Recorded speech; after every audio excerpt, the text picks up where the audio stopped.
In front of me today, I have the $1,300 Series 3 Apple Watch, the one with the special red dot on the side. This particular box contains the most premium version, made from a sapphire screen and ceramic body, and because of these premium materials, the price jumps considerably compared to the $329 base model. Is it worth it? And more importantly, is Apple using pure sapphire on their watch this time around? Or is it the same scratchable sapphire they put on their camera lenses? There's literally only one way to find out. The presentation inside this box is rather exquisite. There is a definite premium feel emanating from the packaging.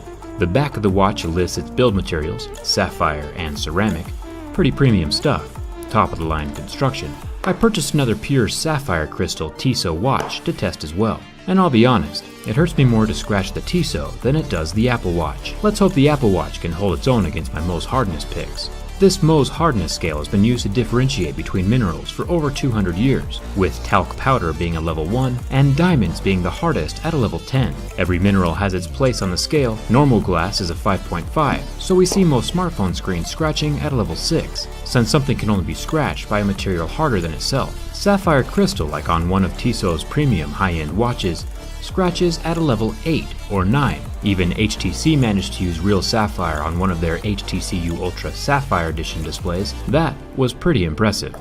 I've been slowly working my way around the numbers of the watch face with each corresponding Mohs pick, finally reaching a level 6. This is normally where we would see regular glass start scratching. Sapphire should still be immune to this pick, but we start seeing permanent marks on the surface of the Apple Watch. The pure sapphire crystal on the Tissot watch is still impervious to the scratching. I've even been wearing this watch for a while now, and there are 0 blemishes. Let's bump it up to a level 7 and see what happens. And we have yet another line on the sapphire crystal surface of the $1,300 Apple Watch. Sapphire, while a premium material, is not exceptionally rare, nor does it need to be that expensive. This Tissot watch only costs about $300, a $1,000 price difference between the two, and the sapphire on the Tissot watch gets no damage from the level 7 pick, in the exact same lighting. It looks pristine. Finally, let's take it up a notch to level 8, where sapphire should normally start to scratch. And here is another mark on the Apple Watch. Giving Tissot a turn with the same level 8 pick is where we finally start to get a reaction.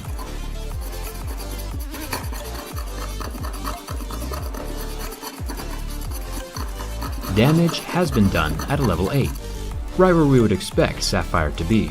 So what does this mean? Did Apple lie to us about their sapphire being sapphire? Before we grab any pitchforks, Apple's not lying.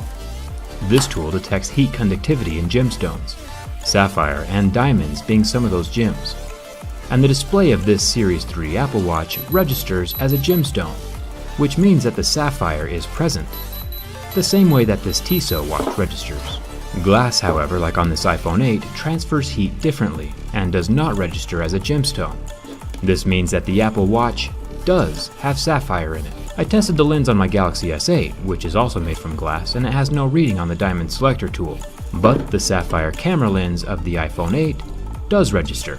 So if the iPhone 8 camera lens and Apple Watch screen are registering as sapphire, why do they scratch at an earlier level than they should? I studied a cross-section of the camera lens under an electron microscope and made a whole video about the subject, which I'll link in the video description of this one. I found that the camera lens is made from aluminum oxide, which is sapphire, but has impurities, while the Tissot scan came out as an aluminum oxide as well, but with no impurities. So Apple is using sapphire, but in my opinion, it's not as pure as it should be.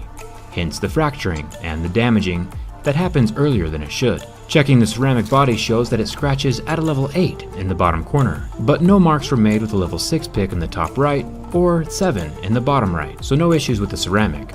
It's normal. In all honesty, Apple's version of sapphire is most likely more scratch resistant than just regular glass. It's just not as scratch resistant as sapphire on the Tissot watch face or HTC sapphire screen on the Ultra. I think the Apple Watch is revolutionary and truly a fantastic invention, legitimately shaping the future of wearables.